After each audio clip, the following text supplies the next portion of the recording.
தேவன் பெரியவர். ये रिलीजियस पीपल के कारण ये आज गॉस्पल बहुत ही कठिन हो गया जाने में. மதம் சார்ந்தவர்களால இந்த இந்த கிறிஸ்துவானவருடைய சுவிசேஷம் மிகவும் கடினமாக மாறிவிட்டது. Gospel is good news. Gospel बोलने से good news है वो. சுவிசேஷம் என்றாலே அது நற்செய்தி என்று சொல்லப்படும். यीशु मसीह के पिता को प्रीच करना एक बहुत बड़ा गुड न्यूज है. இயேசு கிறிஸ்துவுடைய பிதாவை அறிவிப்பது அது ஒரு பெரிய நற்செய்தியாக இருக்கிறது. मगर यहाँ पे लोगों ने ऐसे कर दिया कि बहुत ही कठिन कर रखे हैं. ஆனா ஜனங்க வந்து காலங்காலமாக அதை ரொம்ப கடினமாக்கி விட்டார்கள். मसीह हर एक के अंदर है. கிறிஸ்து எல்லாருக்குள்ளும் இருக்கிறார். वो हिंदू हो मुसलमान हो कोई भी हो. அவங்க இந்துவா இருக்கட்டும் முஸ்லிமா இருக்கட்டும் எல்லாருக்குள்ளேயும் கிறிஸ்து இருக்கிறார். उनके बिना वो श्वास नहीं ले सकते हैं. அவர் இல்லாமல் அவர்கள் சுவாசிக்க முடியாது. वही है श्वास और जीवन देने वाला.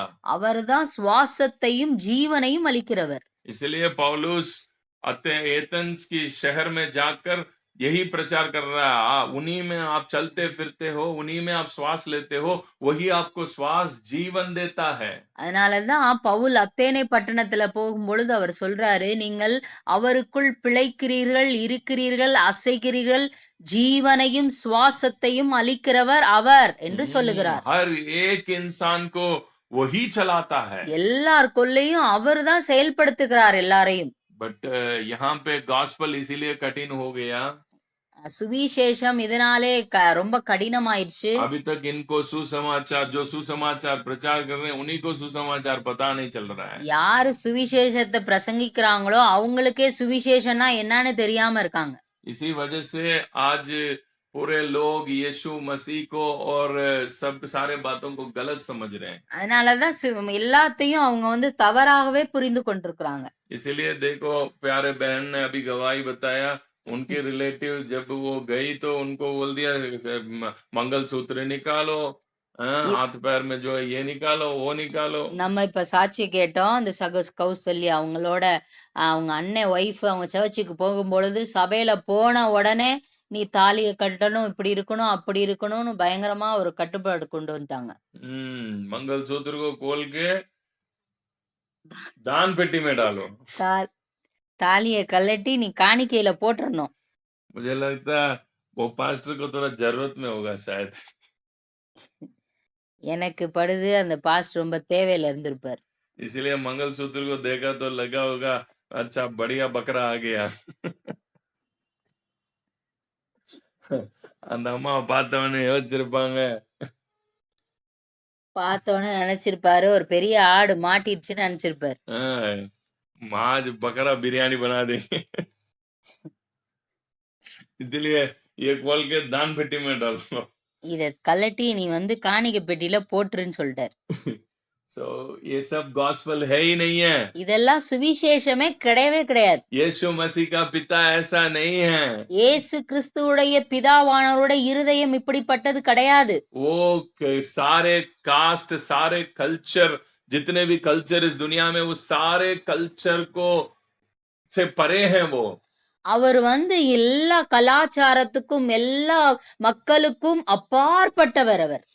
அவர் उनका प्यार है ना, कोई भी बात उनके प्यार को रोक नहीं सकता. எந்த ஒரு காரியமும் அவருடைய அன்பை அவர் அது தடுக்க முடியாது. आपका मंगलसूत्र, आपने जो मंगलसूत्र पहन रखा है वो उसके प्यार को कभी रोक नहीं सकता. நீங்க போட்டிருக்கிற தாலி அவருடைய அன்பை அது தடுக்க முடியாது. आपने पहन रखे जो कुछ भी हो, मैं कह रहा हूँ वो उनके प्यार को कभी रोक नहीं सकता है. நீங்க போட்டிருக்கிற ஒவ்வொரு அணிகலன்களும் அவர் அன்பை தடுக்க முடியாது. कुछ भी हो, நீ எதை வேணாலும் போட்டுக்கோங்க. आपकी जिंदगी में जो कुछ भी है, நீங்க உங்க வாழ்க்கையில எதுவாக இருந்தாலும் சரி, उनके प्यार को रोकने वाले कोई भी है ही नहीं है. அவருடைய அன்பை தடுப்பதற்கு எந்த ஒரு காரியத்தாலும் எந்த ஒரு பொருளாலும் முடியவே முடியாது. उनका प्यार है ना बहुत ही बड़ा है. அவருடைய அன்பு மிகவும் பெரியது. वो आपको ऐसा प्यार कर रहा है जो इस दुनिया में कोई नहीं कर सकते हैं. அவர் வந்து யாருமே காட்டாத ஒரு அன்பை உங்கள் மேல் காட்டியிருக்கிறார். इसीलिए पौलुस जो है एफिसियों के किताब में एक प्रार्थना कर रहा है पहला अध्याय में। அதனாலதான் வந்து எபேசியர்ல பவுல் ஒரு பிரேயரை பண்றாரு. எபேசியர் 1வது அதிகாரம். That's a very important prayer in the Bible. இந்த பைபிள்ல ரொம்ப முக்கியமான ஒரு ஜெபமாக இருக்கிறது. उसको कल हम देख के हम फिनिश करते हैं. நம்ம அத பாப்போம், அத பார்த்துட்டு முடிப்போம். वचन 16 से पढ़ें. நம்ம எபேசியர் 1வது அதிகாரம் 16வது வசனத்திலிருந்து பாப்போம். இடைவிடாமல் உங்களுக்காக ஸ்தோத்திரம் பண்ணி என் ஜெபங்களில் உங்களை நினைத்து நம்முடைய கர்த்தராகிய இயேசு கிறிஸ்துவின் தேவனும் மகிமையின் பிதாவுமானவர் தம்மை நீங்கள் அறிந்து கொள்வதற்கான ஞானத்தையும் தெளிவையும் அளிக்கிற ஆவியை உங்களுக்கு தந்தருள வேண்டும் என்றும். बस बस बस बस बस इस वचन को हिंदी में पढ़ें. இந்த எபேசியோं 16 और 17 को हिंदी में पढ़े जल्दी. 16 17 को हिंदी में पढ़े.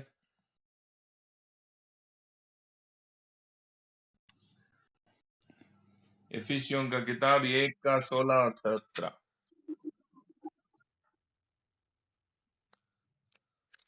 हम्म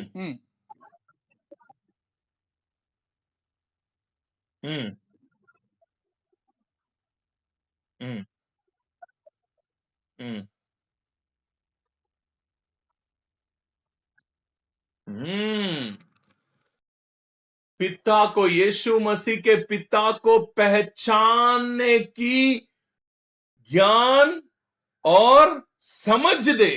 கர்த்தராகிய இயேசு கிறிஸ்துவின் தேவனும் மகிமையும் பிதாவுமானவர் தம்மை நீங்கள் அறிந்து கொள்வதற்கான ஞானத்தையும் தெளிவையும் அளிக்கிற ஆவியை உங்களுக்கு தந்தருள வேண்டும் என்று ஜெபிக்கிறார். क्यों ये प्रार्थना कर रहा है? ஏன் இந்த ஜெபம் பண்றார் பவுல்? क्योंकि for the long time in the history people are misunderstood. They misunderstood God. காலம் காலமாக பிதாவை குறித்ததான ஒரு தவறான புரிந்து கொள்ளுதல் போய்கொண்டே இருந்தது. पौलुस भी यही प्रॉब्लम फेस कर रहा अपनी सेवकाई में. அவரோட ஊழியத்திலும் பவுல் இதே பிரச்சனையை தான் ஃபேஸ் பண்றார். कितना भी लोगों को प्रचार करो, लोगों को परमेश्वर के प्रति एक सही पहचान नहीं आ पा रहा है. எத்தனை பிரசங்க பண்ணாலும் பிதாவை குறித்ததான சரியான புரிந்து கொள்ளுதல் ஜனங்களுக்கு இல்லாமல் இருந்தது. They cannot understand the father of Jesus Christ. அவங்க வந்து ஒரு நாளும் இயேசு கிறிஸ்துவுடைய பிதாவை அவர்களால் புரிந்து கொள்ள முடியவில்லை. इसीलिए पौलुस एक प्रार्थना कर रहा है. அதனால தான் பவுல் ஒரு ஜெபம் பண்ணுகிறார். यीशु मसीह के पिता को पहचानने की ज्ञान और समझ की आत्मा इनको मिल जाए. இயேசு கிறிஸ்துவினுடைய பிதாவை அறிந்து கொள்வதற்கான ஞானத்தையும் தெளிவையும் அளிக்கிற ஆவியை இவர்களுக்கு வேணும்னு கேக்குறார். प्रिय भाई मेरे बहन, பிரியமான சகோதர சகோதரிகளே, आपके अंदर भी यीशु मसीह के पिता को पहचानना जरूरी है. உங்க வாழ்க்கையிலும் இயேசு கிறிஸ்துவுடைய பிதாவை புரிந்து கொள்ள அறிந்து கொள்வது மிகவும் அவசியம். अगर आपको इतने अच्छे प्यार करने वाले आपको इतने कोई भी है ना उनके प्यार को नहीं रोक सकता, ऐसा प्यार करने वाला एक पिता को अगर आप समझ नहीं पाए, உங்க வாழ்க்கையில அவரை போல அன்பு செலுத்தாத மிகவும் அன்பு நிறைந்த பிதாவை உங்களால் புரிந்து கொள்ளவில்லை என்றால் आप उसके बाद में जितने भी ब्लेसिंग्स पौलुस ने लिख रहा है, इसके बाद जो लिख रहा है उसको आप समझ नहीं पाओगे. இந்த அதிகாரத்துல இந்த ஜெபத்துக்கு அப்புறம் எழுதி இருக்கிற ஆசீர்வாதங்களை உங்களால் பெற்றுக்கொள்ள முடியாது, புரிந்து கொள்ள முடியாது. क्योंकि सारे सीक्रेट मैं आपको उस दिन भी बताया, पिता ये पर यीशु मसीह के पिता को जानने से ही स्वर्गीय स्थान में चढ़ सकते हैं और स्वर्गीय आशीषों को प्राप्त कर सकते हैं. நான் அன்னைக்கு கடந்த நாளில நான் உங்களுக்கு சொன்னேன், இந்த இயேசு கிறிஸ்துவை இயேசு கிறிஸ்துவுடைய பிதாவை அறிந்து கொள்வதின் மூலமாகத்தான் உன்னதங்களிலே நீங்கள் ஏறவும் முடியும். அதில் இருக்கிறதான உன்னதங்களில் இருக்கிற சகல ஆவிக்குரிய ஆசீர்வாதங்களையும் நீங்கள் பெற்றுக்கொள்ள முடியும் என்று நான் உங்களுக்கு சொல்லியிருந்தேன். इसलिए पौलुस यहाँ भी इसको प्रार्थना के रूप में भी लेके आ रहा है. அதனாலதான் பவுல் வந்து இங்கே ஜெபம் மூலமாக அந்த காரியத்தை உங்களுக்கு சொல்லுகிறார். पहचान की आत्मा दे, ज्ञान की आत्मा दे, समझ की आत्मा दे. ஞானத்தையும் தெளிவையும் அளிக்கிற ஆவியை உங்களுக்கு தந்தருள வேண்டும் என்று ஜெபிக்கிறார். प्रिय भाई मेरे बहन, பிரியமான சகோதர சகோதரிகளே, इस दुनिया में हर एक बंदा यीशु मसीह के पिता को प्रचार नहीं कर सकता है। இந்த உலகத்துல இருக்கிற எல்லாராலும் இயேசு கிறிஸ்துவுடைய பிதாவை பிரசங்கிக்க முடியாது. क्यों? ஏன்? इसके लिए இதற்காக ज्ञान और पहचान की आत्मा की जरूरत है। இதற்காக ஞானமும் தெளிவும் என்கிற தெளிவை அளிக்கிற ஆவி அவங்களுக்கு வேணும். जिस बंदा के अंदर ये पहचान आ रहा है, वही बंदा यीशु मसीह के पिता का प्यार को बिना कोई मिलावट की प्रचार कर सकते हैं। எந்த மனிதனுக்குள்ளாக இயேசு கிறிஸ்துவுடைய பிதாவை குறித்ததான ஞானமும் தெளிவையும் அளிக்கிற ஆவி இருக்கிறதோ, எந்த கலப்படமும் இல்லாம இயேசு கிறிஸ்துவுடைய பிதாவை அவர்கள் தெளிவாக பிரசங்கிப்பார்கள். अदरवाइज இல்லனா वो आपको वही परमेश्वर को दिखाएंगे, कंडमनेशन गॉड, कंडमिंग, वो हमेशा कंडम करते रहेगा। मेरे पास आना तो ये लेके आओ, मेरे पास आना है तो वो लेके आओ, मेरे को ये सेवा करो, मेरे को खुश करने के लिए तुम ये करना पड़ेगा। यही प्रचार चलेगा हर हफ्ता वहां पे। இல்லனா நியாயம் தீர்க்கிற தண்டனை கொடுக்கிறதான பிதாவை, நீ இது பண்ணாதான் அது கிடைக்கும், நீ இது பண்ணலன்னா இது கிடைக்காது, நீ இதை கொண்டு வா அதை கொண்டு வா, குற்றம் சாட்டுகிற பிதாவை தான் அவர்கள் பிரசங்கிப்பார்கள். So you need to understand, you आपके अंदर आप भी रोज एक प्रार्थना करो, वो यही है, पिता यीशु मसीह के पिता को जानने का ज्ञान और बुद्धि और समझ की आत्मा मुझे मिल जाए। நீங்களும் உங்களுடைய வாழ்க்கையிலே அனுதினமும் தேவனிடத்திலே கேளுங்க, இயேசுவே உம்முடைய பிதாவை, நீர் அறிந்த அந்த பிதாவை அறிந்து கொள்ளக்கூடிய ஞானத்தையும் தெளிவையும் அளிக்கிற ஆவியையும் எனக்கு தாங்கன்னு நீங்க ஒவ்வொரு நாளும் ஜெபிங்க. इसके बाद पौलुस क्या मांग रहा है प्रार्थना में, वो देखते हैं। அது அடுத்தபடியாக அதே அதிகாரத்திலே 18வது வசனம், தாம் நம்மை அழைத்ததினாலே நமக்கு உண்டாயிருக்கிற நம்பிக்கை இன்னதென்றும், பரிசுத்தவான்களிடத்தில் தமக்கு உண்டாயிருக்கிற சுதந்திரத்தினுடைய மகிமையின் ஐஸ்வர்யம் இன்னதென்றும். वचन 18 पढ़े। हिंदी में पढ़िए। 18 18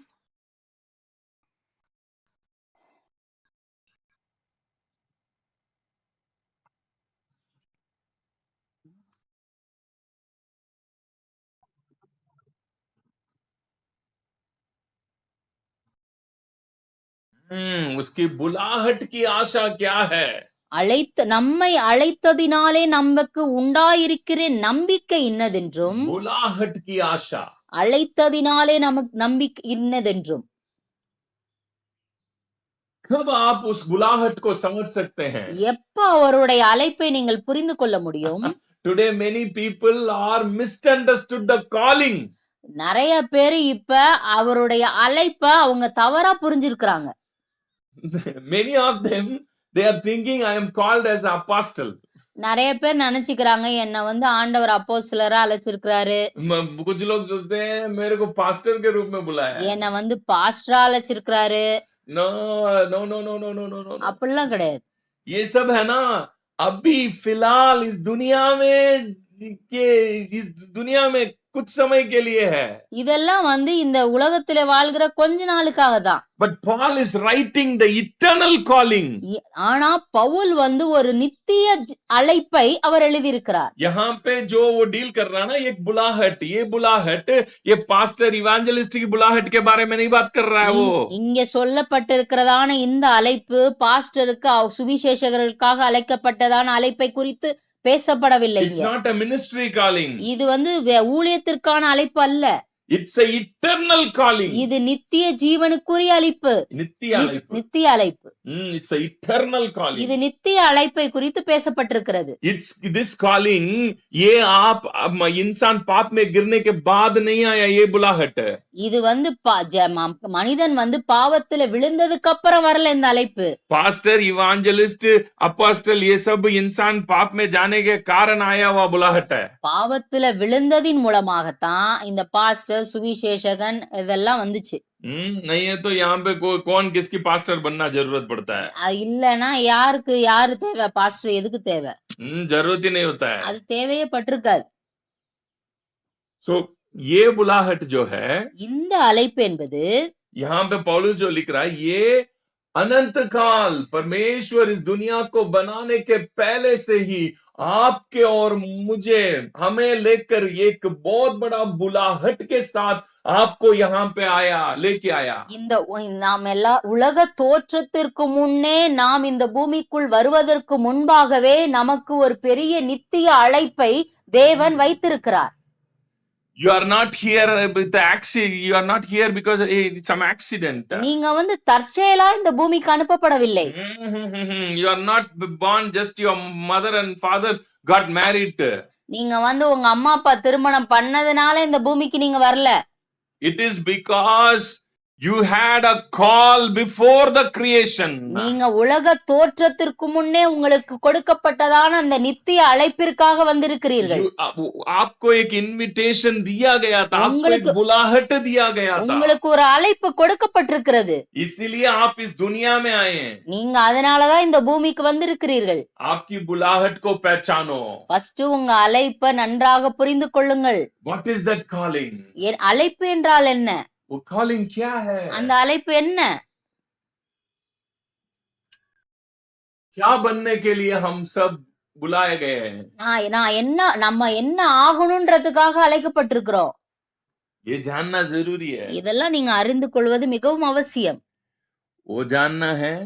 நீங்க அதை அறியணும்னா यीशु मसीह के पिता को पहले पहचानना है. ஃபர்ஸ்ட் நீங்க இயேசு கிறிஸ்துவுடைய பிதாவை நீங்கள் நன்றாக அறிந்து கொள்ள வேண்டும். क्योंकि उसी के बारे में ही अगर गलत समझ है, बुलाहट को भी गलत समझेंगे. அவரை நீங்க தவறா புரிஞ்சுக்கிட்டீங்கன்னா அவரை கொடுத்ததான அந்த அழைப்பையும் தவறா புரிஞ்சுக்குவீங்க. इसीलिए पौलुस पहले कहां से शुरू कर रहा प्रार्थना को? पहले उनको पहचानो, उसके बाद ही आप आपके बुलाहट के पहचान पाओगे. அதனாலதான் பவுல் வந்து ஃபர்ஸ்ட் பிரேயர்ல இருந்து இயேசு கிறிஸ்துவுடைய பிதாவை முதலாவது அறிஞ்சுக்கணும், அப்புறம் அவர் கொடுத்த அழைப்பை அறிந்து கொள்ள வேண்டும் என்று ஜெபிக்கிறார். So, if you don't know who has called you, then you misunderstood your calling. நீங்க வந்து யாரு எதற்கு நம்ம அழைச்சாருன்னா அதை நீங்க தவறா புரிஞ்சுப்பீங்க. So, आपके calling क्या है? உங்க அழைப்பு என்ன? क्या है? என்னது? पढ़ें. टाइम क्या हुआ? ठीक है, इस वचन को पढ़ के समाप्त करते हैं. वचन 4 को पढ़ें. எபேசியர் 1வது அதிகாரம் 4வது வசனம். தமக்கு முன்பாக நாம் அன்பில் பரிசுத்தம் உள்ளவர்களும் குற்றமில்லாதவர்களுமா இருப்பதற்கு அவர் உலக தோற்றத்திற்கு முன்னே கிறிஸ்துவுக்குள் நம்மை தெரிந்து கொண்டபடியே. आपका बुलाहट क्या है पता? நம்மளுடைய அழைப்பு என்னன்னு தெரிஞ்சுக்கிட்டீங்களா? वचन 4 को पढ़े हिंदी में.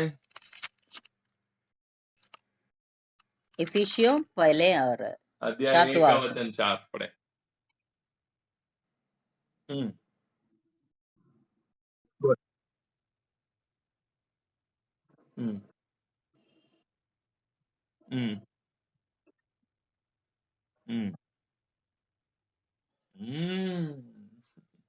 Your calling क्या है? आपका बुलाहट इस दुनिया में ऐसे प्यार को प्रकट करें जिस प्यार में कोई भी क्या नहीं है, दोष नहीं है. நீங்க உங்களுடைய அழைப்பு என்னன்னா அன்பில் பரிசுத்தம் உள்ளவர்களும் உங்க அன்புல குற்றமே இல்லாத ஒரு அன்பை நீங்கள் காட்டும்படிக்காக. कब आप इस प्यार को समझ पाओगे? எப்ப இந்த அன்பை நீங்க புரிஞ்சுப்பீங்க? When you understand that Father's love. நீங்க பிதாவின் அன்பை புரிந்து கொள்ளும் பொழுதுதான் இந்த அழைப்பை நீங்கள் புரிந்து கொள்ள முடியும். ये बुलाहट समझ में आएगा. அப்பதான் இந்த அழைப்பு புரிந்து கொள்ள முடியும். मेरा बुलाहट क्या है? मैं कौन हूँ? संसार के उत्पत्ति से पहले ही मैं प्यार में पवित्र प्यार दिखाने के लिए मैं बुलाया गया. உலக தோற்றத்திற்கு முன்னே அன்பில் பரிசுத்தம் உள்ளவர்களும் குற்றமில்லாதவர்களுமா இருப்பதற்காக நம்மை அழைத்திருக்கிறார். ये तभी समझ में आएगा. அப்பதான் இது புரியும். पहले आपको पिता को पहचानना. वो पिता प्यार में पवित्र है. वो அவர் வந்து அன்பில் பரிசுத்தம் உள்ளவர்.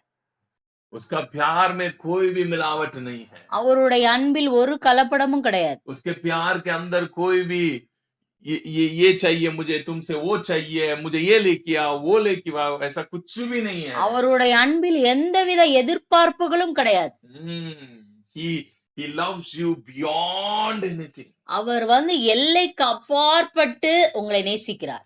उनका प्यार का कोई सीमा ही नहीं है. उसका प्यार का नाम है पवित्र प्यार. அவருடைய அன்புக்கு எல்லை கிடையாது. அவருடைய அன்பு ஒரு பரிசுத்தமானது. मैं इसलिए पिछले बार भी कहा था एक मीटिंग में, पवित्र का शब्द जो है गलत यहाँ पे समझ गए हैं. पवित्र शब्द जो है प्यार के साथ जुड़ा हुआ शब्द है. நம்ம வந்து பரிசுத்தத்தை காலங்காலமாக தவறாக புரிந்து கொண்டிருக்கிறோம். பரிசுத்தம் அன்போடு இணைந்திருக்கிறது. Okay, so love, pure love को प्रकट करने के लिए बुलाए गए लोग हैं. நம்ம आप इस बात को तभी समझ पाओगे. आप उस बाप को पहले प्योर लव देने वाला ये पहले जानो, उसके बाद ही आप दे सकते हैं. ஒரு பரிசுத்தமான அன்பை காட்டுவதற்காக நாம் அழைக்கப்பட்டிருக்கிறோம். இந்த அன்பு எப்ப உங்களுக்கு புரியும்னா, இப்படி அன்பை காட்டுற பிதாவை நீங்கள் புரிந்து கொள்ளும் பொழுது இது உங்களுக்கு புரியும். So God bless you. वो आपसे बहुत प्यार कर रहा है. यहाँ पे जितने भी लोग हैं, मैं कह रहा हूँ, आपका हस्बैंड आपसे प्यार नहीं कर रहा, वाइफ प्यार नहीं कर रहा, बच्चे मुझे पूछ नहीं रहे, टेंशन मत लो. There is a daddy who loves you beyond everything, beyond. बहुत लाड है वो आपके लिए हो. நீங்க வந்து உங்க உங்க இந்த ஜெப இணைப்பில இணைந்து இருக்கிறவங்க, உங்க கணவர் உங்களை நேசிக்காம இருக்கலாம், உங்க மனைவி உங்களை நேசிக்காம இருக்கலாம், பிள்ளைகள் நேசிக்காம இருக்கலாம். ஒன்றை புரிந்து கொள்ளுங்கள், எல்லைக்கு அப்பாற்பட்ட ஒரு உங்களை வந்து ரொம்ப செல்லமா நேசிக்கிற தகப்பன் உங்களுக்கு இருக்கிறார் என்பதை மறந்து விடாதீர்கள். His love is so pure. இந்த அன்பு ரொம்ப பரிசுத்தமானது, சுத்தமானது. Without any expectations, he loving you. எந்த எதிர்பார்ப்பும் இல்லாத ஒரு அன்பு. So उस love को enjoy करो. இந்த அன்பை நீங்கள் ருசி பாருங்கள். God bless you. Have a nice day. கர்த்தர் உங்களை ஆசீர்வதிப்பாராக. Have a nice day.